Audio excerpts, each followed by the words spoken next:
Good morning students. आज हम अपना सेशन 4 जो कि यूनिट 1 का है वो स्टार्ट करते हैं, जिसका नाम है इफ़ेक्टिव कम्युनिकेशन, यानी कि प्रभावी संचार। ठीक है, प्रभावी कम्युनिकेशन क्या होते हैं, तो इसको हम स्टार्ट करेंगे। चलिए देखते हैं इसमें क्या लिखी हुई चीज़ें। मैं इसको आपको एक्सप्लेन करते जाऊंगा और आप खुद से ये रीड करना होगा। ठीक है, मैं आपकी को पीडीएफ भी प्रोवाइड करता जाऊंगा इसकी। तो चलिए स्टार्ट करते हैं। इफ़ेक्टिव कम्युनिकेशन में यहाँ दिया हुआ है कि great leaders and well known personality around the world like Mahatma Gandhi, mister Nelson Mandela, mister Narendra Modi, Oprah Winfrey, Malala Yousafzai and others have been inspirational because of their effective communication skills. ठीक है, यानी कि जो इस देश के या इस विश्व के महान लीडर्स हैं, जैसे कि आपके मिस्टर नरेंद्र मोदी जी हो गए हमारे प्राइम मिनिस्टर, ठीक है, महात्मा गांधी जी हो गए, नेल्सन मंडेला, मलाला यूसुफजई, ऐसे लोग हो गए। हम इनकी पर्सनालिटी से बहुत ज़्यादा प्रभावित होते हैं। ये कहीं ना कहीं हमें किसी न किसी रूप में इंस्पायर करते हैं। तो ये किस तरह से हमें इंस्पायर करते हैं? क्या हमें इनकी पर्सनालिटी मीन्स इनकी बॉडी इंस्पायर करती है, या फिर हमें इनका फेस इंस्पायर करता है, या फिर जिस तरह से ये बात करते हैं, जिस तरह से ये अपने आप को रिप्रेजेंट करते हैं, जिस तरह से ये काम करते हैं, वो आपको प्रभावित करता है। तो इसमें से हमारा आंसर आएगा कि जिस तरह से ये अपने आप को रिप्रेजेंट करते हैं, जिस तरह से ये कम्युनिकेट करते हैं ऑडियंस से, पूरे देश वालों से, ठीक है, तो वो हमें काफ़ी इंस्पायर करता है, उनकी पर्सनालिटी को एक वज़न देता है। ठीक है, तो इस तरह से क्या होता है कि इफ़ेक्टिव कम्युनिकेशन जो होता है, ये एक एग्जांपल दिया था कि इफ़ेक्टिव कम्युनिकेशन के थ्रू हम अपनी पर्सनालिटी को काफ़ी डेवलप कर सकते हैं। ठीक है, काफ़ी इम्प्रूव कर सकते हैं। जितने भी ये फेमस पर्सनालिटीज़ हैं, ये इनकी कम्युनिकेशन स्किल इतनी इफ़ेक्टिव है, इतनी ज़्यादा इफ़ेक्टिव है कि लोग इनसे इंस्पायर होते हैं, इनकी बातों से इंस्पायर होते हैं, इनके जैसा बनना चाहते हैं। ठीक है, यहाँ दिया हुआ है we are all influenced by various role models, family and friends who are good at expressing their thoughts and ideas. यानी कि हम हमेशा उन लोगों से काफ़ी हद तक इंस्पायर होते हैं, काफ़ी अट्रैक्ट होते हैं हम उनकी तरफ, जो अपने थॉट्स में बहुत क्लियर होते हैं, जो किसी भी चीज़ को, किसी भी आइडिया, थॉट्स को एक अच्छे वे में अपनी बातों को रखते हैं दूसरों के सामने। लोग उनसे काफ़ी हद तक क्या कहते हैं, इंस्पायर होते हैं। ठीक है, तो ये सारी चीज़ें हमें कम्युनिकेशन में हमें हमेशा इसीलिए अपने कम्युनिकेशन को एक इफ़ेक्टिव वे में डेवलप करने की कोशिश करनी चाहिए। ठीक है, जो भी हम बोलते हैं, जो लिखते हैं, जिस तरह से हम मैसेज कन्वे करते हैं, चाहे वो कोई भी मीडियम हो, वर्बल, नॉन वर्बल, विजुअल, कोई भी मीडियम हो, हमें हमेशा ये कोशिश करनी चाहिए कि हमारा जो कम्युनिकेशन है वो काफ़ी हद तक इफ़ेक्टिव रहे, लोगों को हमारी ऑडियंस जो है या हमारा रिसीवर जो है, जो उस मैसेज को इंटरप्रेट कर रहा है, उसे अच्छे से समझ में आए, वो वही चीज़ें समझे जो हम उसे समझाना चाहते हैं। ये सारी चीज़ें हमारी कम्युनिकेशन को काफ़ी इफ़ेक्टिव बनाती हैं, काफ़ी इम्प्रूव करने में काफ़ी हेल्प करती हैं। ठीक है, अब दिया हुआ यहाँ पर गोल्स ऑफ इफ़ेक्टिव कम्युनिकेशन, यानी कि इफ़ेक्टिव कम्युनिकेशन, प्रभावी संचार के गोल्स क्या होते हैं। ठीक है, तो यहाँ पर देखिए दिया हुआ establishing trust and understanding, changing behaviour and acquiring information are the goals of effective communication. यानी कि सेंडर और रिसीवर जो है हमारा, या फिर स्पीकर या ऑडियंस, ठीक है, लिसनर जो है, उनके बीच में हमेशा कम्युनिकेशन के थ्रू एक ट्रस्ट बने, एक बॉन्ड बने, उनके बीच अंडरस्टैंडिंग अच्छी हो, उनका बिहेवियर इम्प्रूव हो अच्छे तरीके से, जो इन्फॉर्मेशन मिल रही है स्पीकर से या सेंडर के थ्रू, वो आपका रिसीवर या ऑडियंस या लिसनर काफ़ी अच्छे से उसे ग्रैस्प करे, अपनी नॉलेज को बढ़ाए और उसके अकॉर्डिंग एक फीडबैक भी प्रोवाइड करे। ये सारी चीज़ें हमारे इफ़ेक्टिव कम्युनिकेशन के गोल्स के अंडर में आती हैं। अब अगर इन चीज़ों में अगर कोई बैरियर्स, मतलब कोई बाधाएं उत्पन्न होती हैं, ठीक है, या सपोज़ ऐसा हो जाता है कि हम कुछ बातें किसी से कर रहे हैं और बाहर से एक्सटर्नल नॉइज़ आ रहे हैं, ये सारी चीज़ें हम जितनी चाहें जितना कम कर सकते हैं, उससे हमारा कम्युनिकेशन जो है वो काफ़ी इफ़ेक्टिव होता है। ठीक, नेक्स्ट आपका जैसे दिया हुआ यहाँ पर फैक्टर्स ऑफ इफेक्टिव कम्युनिकेशन, यानी कि इफेक्टिव कम्युनिकेशन के क्या क्या फैक्टर्स होते हैं, किन किन बातों का ध्यान रखना चाहिए इफेक्टिव कम्युनिकेशन में हमें। तो सबसे पहला दिया है कि कंटेंट। ठीक है, मैं आपको सिर्फ बहुत डिटेल में एक एक चीज़ें ट्रांसलेट नहीं कर रहा हूँ, मैं आपको बस चीज़ें समझाते जा रहा हूँ, हर एक चीज़ एक्सप्लेन करते जा रहा हूँ जिससे आपको अच्छी तरह से समझ में आए। ठीक है, और इन चीज़ों को आप खुद से जब पढ़ेंगे तो आपके समझ में आएगा, और अगर आपको नहीं समझ में आता तो आप मुझसे तुरंत पूछ सकते हैं। ठीक है, किसी भी टाइम। तो चलिए देखते हैं। फर्स्ट है आपका फर्स्ट फैक्टर है कंटेंट, यानी कि आप क्या कंटेंट देते हो, क्या लैंग्वेज आप यूज़ करते हो, किस तरह से अपने मैसेज को प्रोवाइड करने में। ठीक है, उसके बारे में बोला गया है। हम हमेशा कहते हैं कभी हमें ऐसा कंटेंट रखना चाहिए वहाँ पर कि जो मीनिंगफुल हो, मीन्स जो रिसीवर समझ सके।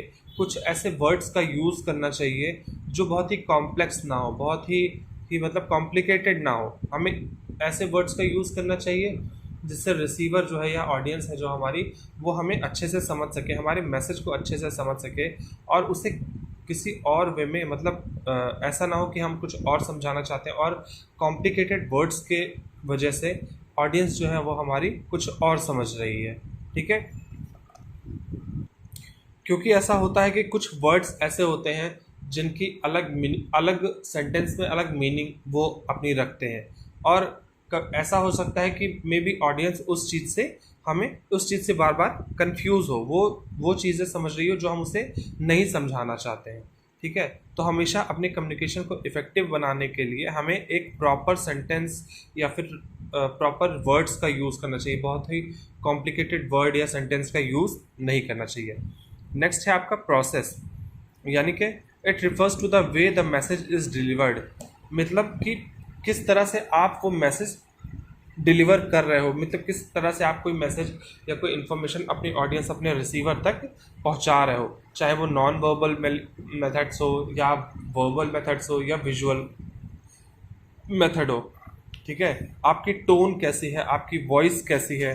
ठीक, आप क्या जेस्चर यूज़ कर रहे हो जब आप सामने फेस टू फेस बात कर रहे हो, नॉन वर्बली बात कर रहे हो तो आपके एक्सप्रेशंस कहते हैं कैसे हैं, विजुअली अगर आप किसी को मैसेज भेज रहे हो तो आपने किन किन चीज़ों का यूज़ किया है विजुअल एड्स के रूप में। ठीक है, मीन्स आपने क्या ग्राफ्स यूज़ किए, आपके ग्राफ्स क्लियर होने चाहिए। ठीक है, टू द पॉइंट होने चाहिए। तो हमें इन सारी बातों का हमेशा ध्यान रखना चाहिए कि हम किस तरह से अपने मैसेज को भेज रहे हैं, क्या मैसेज भेज रहे हैं, किस तरह से हमारे एक्सप्रेशंस हैं, हमारे जेस्चर, हमारे पोस्चर्स किस तरह से हैं। तो इन सारी बातों का ध्यान हमें रखना पड़ता है। ठीक है, अब यहाँ पर एक चीज़ दी गई है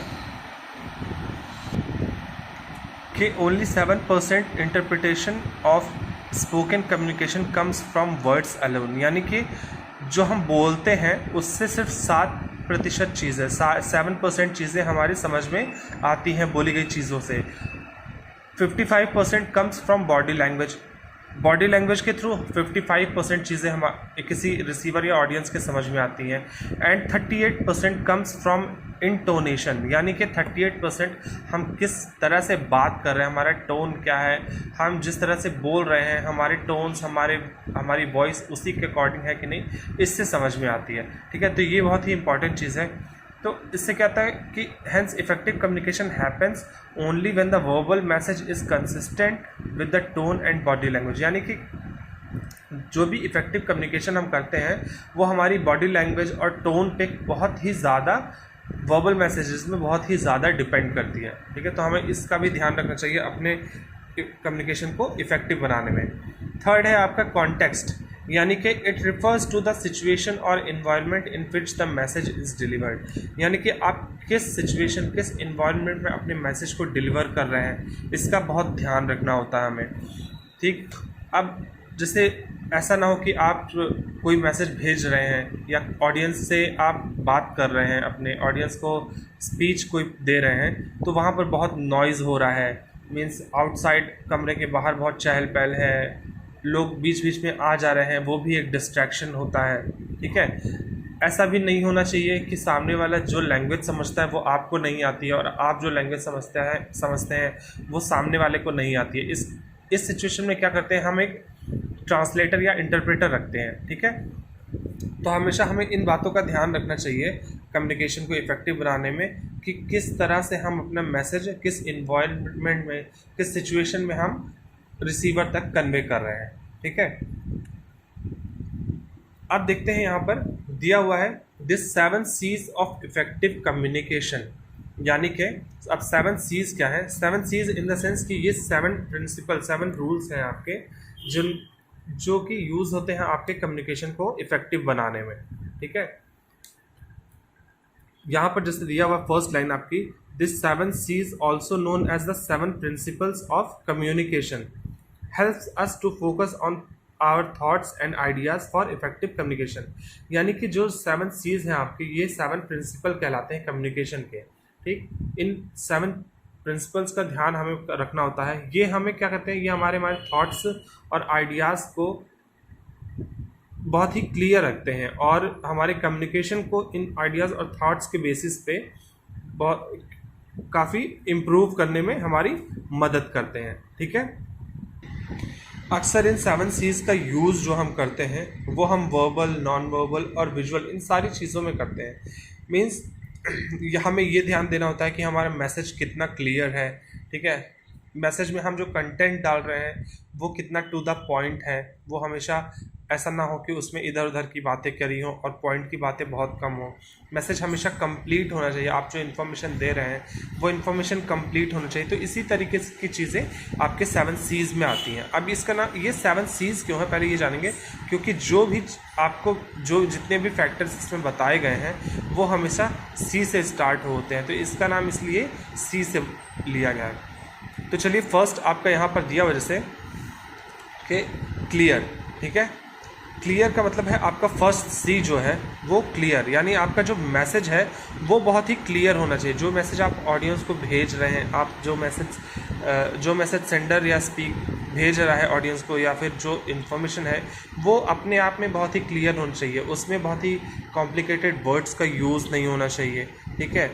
ऐसा होना चाहिए कि जो रिसीवर है या ऑडियंस है उसे अच्छे से समझ जाए तुरंत।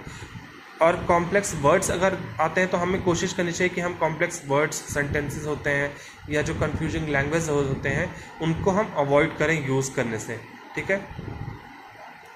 यहाँ 3 पॉइंट्स दिए हुए हैं जैसे कुछ कि the message can be conveyed effectively if the sender has clarity in his thoughts, यानी कि सेंडर अगर इस बारे में क्लियर होता है कि उसे क्या इन्फॉर्मेशन किस जगह पर देनी है, ठीक है, कितना कंटेंट उसे डालना है, कितने यूज़फुल कंटेंट यूज़ करने हैं, तो हमेशा ये हमारे मैसेज को, हमारे जो मैसेज हम भेजते हैं उन्हें इफ़ेक्टिवली कन्वे करने में हमारी हेल्प करती है, ठीक है। The message should be easily understood by the receiver, यानी मैसेज जो है वो हमेशा ऐसा होना चाहिए कि रिसीवर या जो ऑडियंस है आपकी वो अच्छे से उसे समझ सके। The message should have a single goal and not a mixture of ideas, यानी जो कंटेंट या जो इन्फॉर्मेशन आप दे रहे हो वो इन्फॉर्मेशन हमेशा एक पॉइंट से रिलेट करके होनी चाहिए। मीन्स ऐसा ना हो कि आप एक ही टॉपिक में कई चीज़ों को इंक्लूड कर दे रहे हो और वो काफ़ी मिक्सअप हो जाए, ठीक है। तो हमेशा क्या होता है, मैसेज जो होता है वो हमें हमेशा क्लियर रखना चाहिए। नेक्स्ट है आपका कंसाइज। कंसाइज का मतलब कि conciseness refers to the explaining things in brief yet comprehensive manners, यानी कि जो भी आप मैसेज दे रहे हो वो बहुत ही ब्रीफ होना चाहिए, बहुत ही संक्षिप्त में होना चाहिए और ऐसा होना चाहिए कि वो कम शब्दों में अपनी सारी बातों को समझा सके, यानी सारी बातों को कह सके। या फिर हम ये कह सकते हैं कि जो भी हम मैसेज यूज़ करते हैं, जो भी हम मैसेज कन्वे करते हैं किसी ऑडियंस को, रिसीवर को, या जो इन्फॉर्मेशन हम प्रोवाइड करना चाहते हैं, हमें ऐसा होना चाहिए, ऐसा इन्फॉर्मेशन या ऐसा मैसेज कन्वे करना चाहिए जो कम शब्दों में पूरी बातों, अधिक से अधिक बातों को कह सके, ठीक है। अननेसेसरी डिटेल्स जो होती हैं उन्हें हमें यूज़ नहीं करना चाहिए, ये हमारे कम्युनिकेशन को काफ़ी हद तक इनफेक्टिव बना देते हैं, ठीक है। कॉम्प्लिकेटेड वर्ड्स, जैसे मैंने अभी आपको पहले ही बताया, कॉम्प्लिकेटेड वर्ड्स का यूज़ नहीं करना चाहिए। ऐसे वर्ड्स का यूज़ करना चाहिए जो ऑडियंस को इम्प्रेस करें, ठीक है, उन्हें अच्छे से समझ में आए।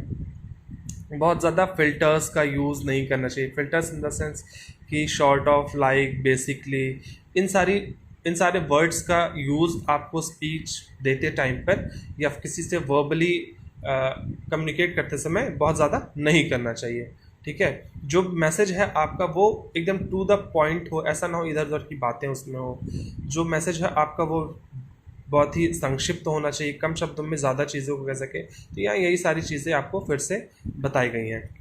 नेक्स्ट है आपका कॉन्क्रीट। ठीक है, यानी जो भी मैसेज आप प्रोवाइड कर रहे हैं, ठीक है, वो बहुत ही ठोस होना चाहिए। मीन्स एक फैक्ट होना चाहिए। वो ऐसा ना हो कि आप कुछ चीज़ें अज्यूम करके अपने से वो अजम्पशन दे रहे हैं, वो कंक्लूजन आप एक मतलब उस कंक्लूजन का कोई सिर पैर नहीं है। ठीक है, तो हमेशा जो भी इंफॉर्मेशन, जो भी मैसेज आप दे रहे हो, मीन्स जो भी इंफॉर्मेशन आप प्रोवाइड कर रहे हो, कोशिश करें कि वो हमेशा फैक्ट हो, वो टू द पॉइंट हो, बिलीवेबल हो। ठीक है, और उसकी एक क्रेडिबिलिटी हो।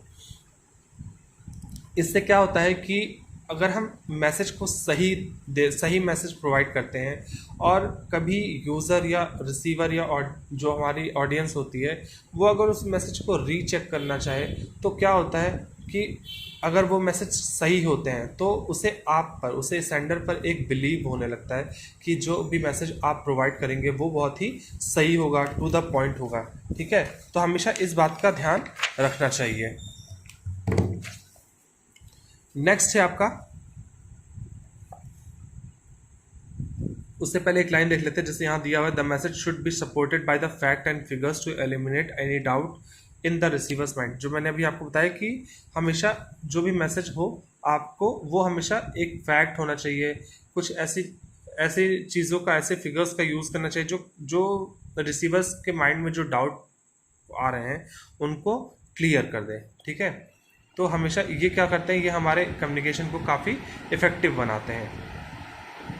फोर्थ है आपका करेक्ट, यानी कि जो मैसेज आप दे रहे हैं, ठीक है, वो फैक्ट हो, वो एकदम करेक्ट होना चाहिए। ऐसा ना हो कि आप जो मैसेज प्रोवाइड कर रहे हैं वो मैसेज में कोई सत्यता ना हो। ठीक है, मिसकम्युनिकेशन जो होता है आपका वो उसमें नहीं होना चाहिए। एक ट्रस्ट शो होना चाहिए कि आप जो भी बोल रहे हैं वो बहुत ही कॉन्फिडेंस से बोल रहे हैं। ठीक है, बहुत ही करेक्टली बोल रहे हैं, हर एक चीज़ों को, वर्ड्स जो हैं आप यूज़ कर रहे हैं उन्हें बहुत ही अच्छे से प्रोनाउंशिएट कर रहे हैं, उनकी मीनिंग ऑडियंस को अच्छे से समझ में आ रही है, तो ये हमारे करेक्ट होते हैं। अब यहाँ पर दिया हुआ जैसे करेक्ट लैंग्वेज, यानी कि आपको ऐसे लैंग्वेज का यूज़ करना चाहिए, कहते हैं ना जैसा देश वैसा भेष। तो हमेशा जिस तरह की आपकी ऑडियंस होती है आपको हमेशा उसी तरीके से अपने आप को प्रेजेंट करना चाहिए। मीन्स ऑडियंस को अगर कोई और लैंग्वेज समझ में आती है और सपोज़ आपको लैंग्वेज समझ में नहीं आती है तो आप वहाँ पर एक इंटरप्रेटर या ट्रांसलेटर रख सकते हो।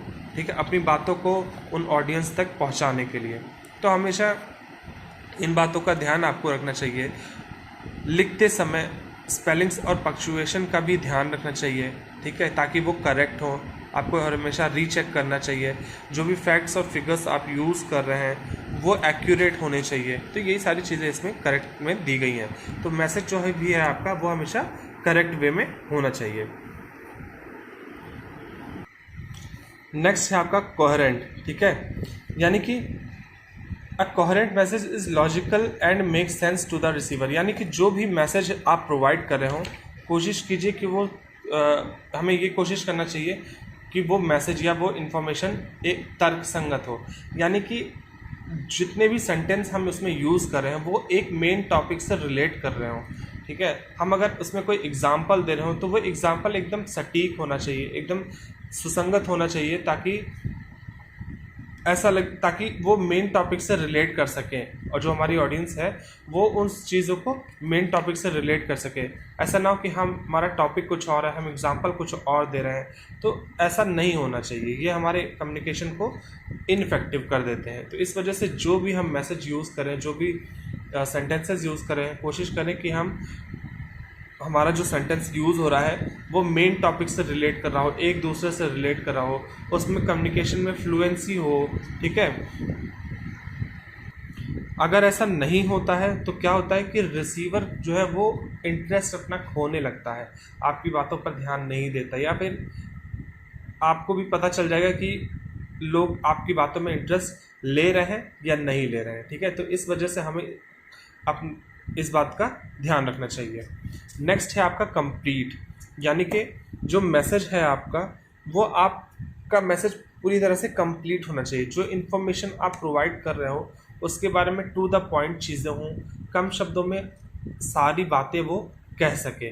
ठीक है, हमेशा ये ध्यान रखना चाहिए कि कुछ चीज़ें उसमें छूट ना जाए। हमेशा इम्पॉर्टेंट बातों को हमें मैसेज में इंक्लूड कर देना चाहिए, जिससे कि ऑडियंस को समझने में प्रॉब्लम ना हो।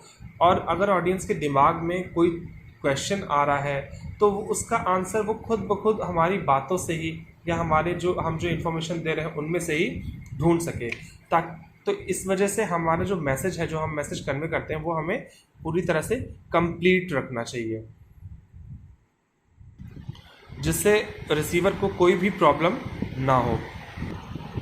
नेक्स्ट है और लास्ट है आपका कर्टियस, यानी 7th C जो है आपका वो है कर्टियस। यानी जब भी आप कोई मैसेज किसी को भेज रहे हों, ठीक है, तो हमेशा उसमें एक पोलाइटनेस, एक विनम्रता दिखनी चाहिए कि आपके अंदर कोई एरोगेंस नहीं है। आप ऐसे वर्ड्स का यूज़ ना करो, आप किसी एग्रेसिव वर्ड का यूज़ ना करो, किसी डिफेंसिव वर्ड का यूज़ ना करो। हमेशा ऐसा रिप्रेजेंट करो अपने आप को कि आप बहुत ही पोलाइट हैं, आप जिस तरह से कम्युनिकेट कर रहे हैं आप उसी तरह से फील भी कर रहे हैं सामने वाले के लिए।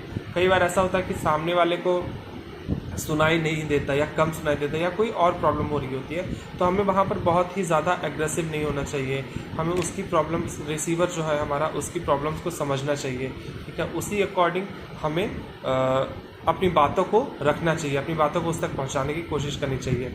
सपोज़ जो ऑडियंस है हमारी, वो आपकी किसी बात से डिसएग्री करती है, ठीक है, तो कभी भी ऐसा नहीं करना चाहिए कि आप डिफेंसिव वर्ड्स का यूज़ करने लगो, आप एग्रेसिव हो जाओ।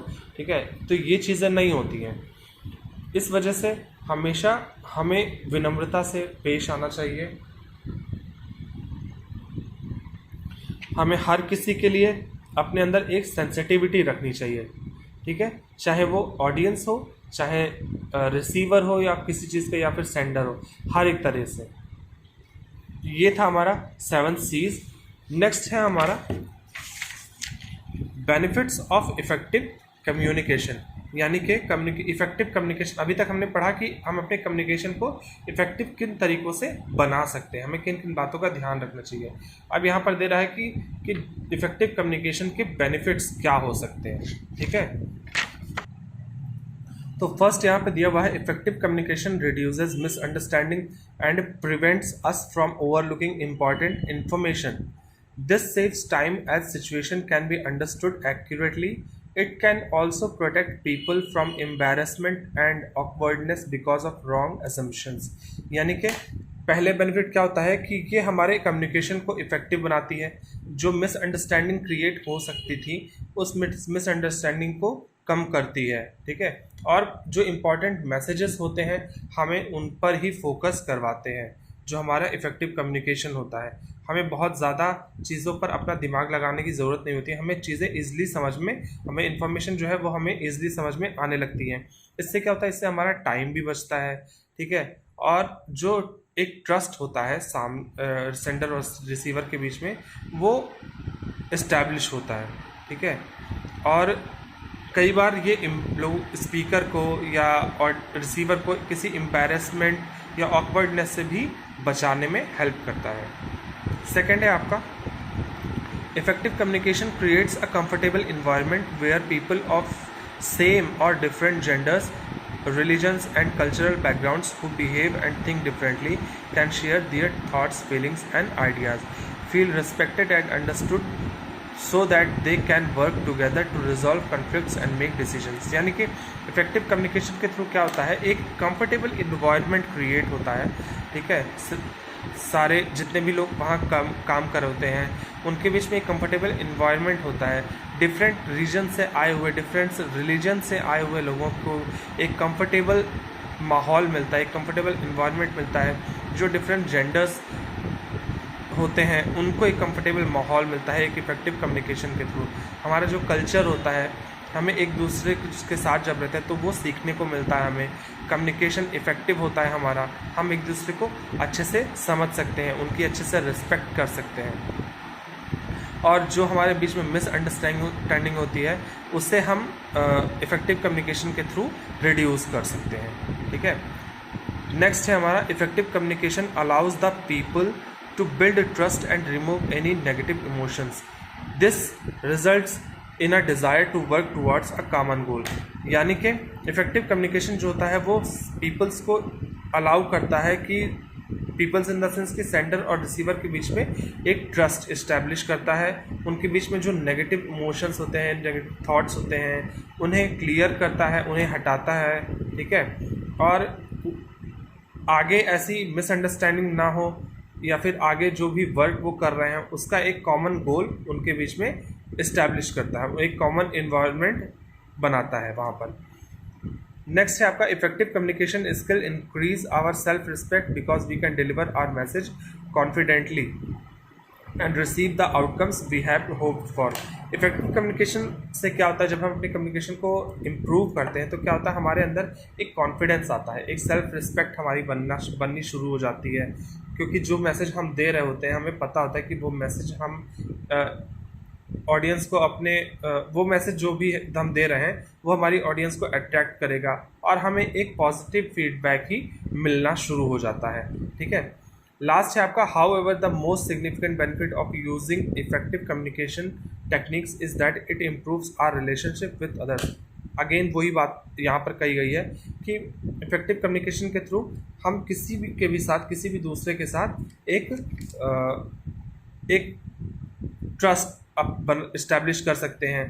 ठीक है, एक अच्छा माहौल बना सकते हैं, अपने मैसेज को कॉन्फिडेंटली हम उसे पास कर सकते हैं, अपने आइडियाज़, इंफॉर्मेशन, थॉट्स जो भी होते हैं हम उन्हें बिना किसी झिझक के सामने वाले तक पास कर सकते हैं। हमारा जो रिलेशनशिप होता है ऑडियंस और सेंडर के बीच में या स्पीकर के बीच में, वो काफ़ी स्ट्रॉन्ग होने लगता है। ठीक है, तो ये होते हैं हमारे इफेक्टिव कम्युनिकेशन के कुछ बेनिफिट्स जो कि यहाँ पर मेंशन किए गए हैं।